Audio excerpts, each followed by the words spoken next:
안녕하십니까. JTB 전용뉴스입니다. 연구 성과를 올리기 위해 국가 지원금 등으로 해외 가짜 학회에 참석한 전북대 교수와 연구원이 48명으로 나타났습니다.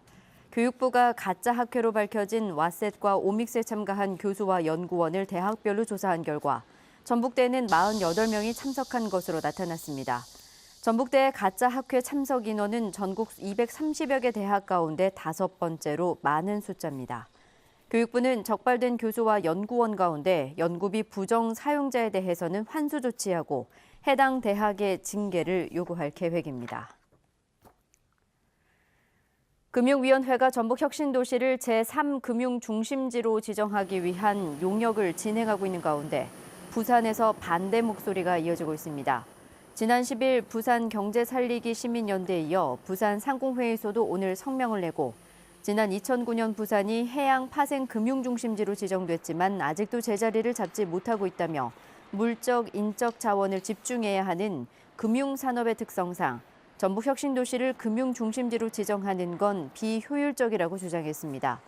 이에 대해 전라북도는 올 연말에 용역 결과가 나오는 만큼 정북 정치권과 협조해 금융중심지 지정이 차질 없이 진행될 수 있도록 노력하겠다고 밝혔습니다. 일본 도레이사가 새만금 공장에 추가로 공장을 짓습니다. 일본 도레이사 니카쿠 아키히로 사장은 오늘 송하진 도지사를 만나 올해부터 800억 원에서 1,000억 원을 투자해 새만금 공장의 추가 생산 설비를 2021년 5월까지 짓겠다는 뜻을 밝혔습니다. 2년 전 준공된 도레이 새만금 공장은 자동차 부품 등에 쓰이는 첨단 소재를 생산하는 곳으로 현재 170명가량이 일하고 있습니다. NH농협은행이 전주 제1산업단지 입주업체 공장 담보 비율을 상향 조정해 기업들의 자금 운용에 숨통이 트이게 됐습니다.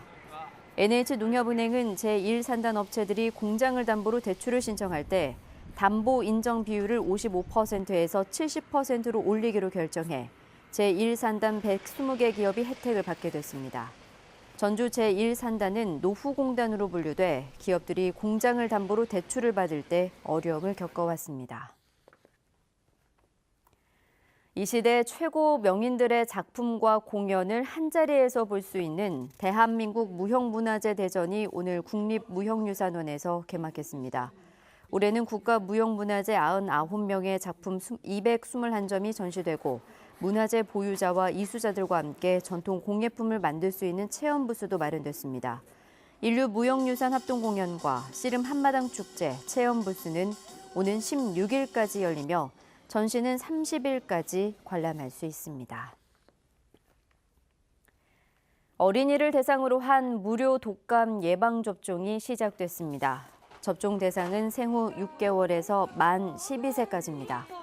노인의 경우 혼잡을 피하기 위해 만 75세 이상은 다음 달 2일부터, 만 65세 이상은 다음 달 11일부터 접종이 시작됩니다.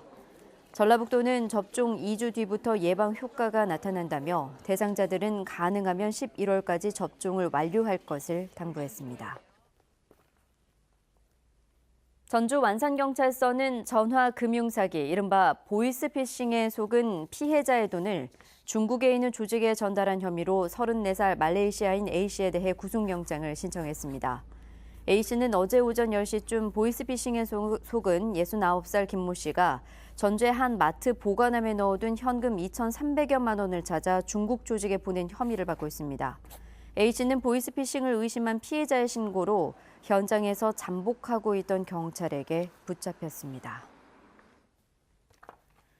전주 완산경찰서는 청와대 폭파 계획을 엿들었다고 국가정보원에 허위 신고를 한 혐의로 41살 A씨를 즉결 심판에 넘길 예정이라고 밝혔습니다. A씨는 어제 오후 8시 반쯤 국정원에 전화를 걸어 버스에서 추석에 청와대를 폭파하겠다는 통화 내용을 엿들었다고 허위 신고한 혐의를 받고 있습니다. 경찰의 통신 수사로 1시간여 만에 전주시 효자동의 자택에서 붙잡힌 A씨는 경찰 조사에서 완주군청에 민원을 넣었는데 해결을 해주지 않아 술김에 신고했다고 진술했습니다. 무주경찰서는 야산에서 대마를 몰래 재배해 피우고 필로폰을 투약한 혐의로 49살 김모 씨에 대해 구속영장을 신청했습니다. 김 씨는 지난 3월부터 최근까지 무주군 설천면 야산에서 대마 488주를 몰래 재배해 피우고 자택에 보관해둔 필로폰을 투약한 혐의를 받고 있습니다. 경찰은 김 씨로부터 필로폰 4.32g, 대마잎 2.05kg, 대마초 84개비 등을 압수했으며 김 씨가 대마를 판매한 것으로 보고 유통 경로를 추적하고 있습니다. 오늘은 대체로 흐린 가운데 곳곳엔 빗방울이 떨어졌습니다.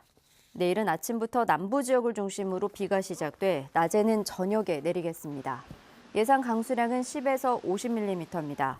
내일 아침 최저 기온은 전주와 익산이 20도 등 16도에서 20도로 오늘과 비슷하겠습니다. 한낮 기온은 24도에서 28도로 오늘보다 1, 2도가량 높겠습니다. 주말인 모레도 대체로 흐린 가운데 오전 한때 비 소식이 있겠습니다. JTBC 8시 뉴스 예고입니다. 전북대 교수와 연구원 등 48명이 연구 성과를 올리기 위해 국가지원금 등으로 해외 가짜 학회에 참석했다가 적발됐습니다. 한국전력이 활용도가 떨어지는 장자도의 옛 발전소를 공개 매각하려 하자 주민들이 난개발을 우려하며 반발하고 있습니다. 첨단 소재를 만드는 일본 기업 도레이사가 새만금의 1,000억 원의 생산 설비를 추가로 짓기로 했습니다. 최고 명인 명장들의 작품과 공연을 볼 수 있는 무형문화재 대전이 국립무형유산원에서 열렸습니다. 자세한 소식은 JTBC 8시 뉴스에서 전해드리겠습니다.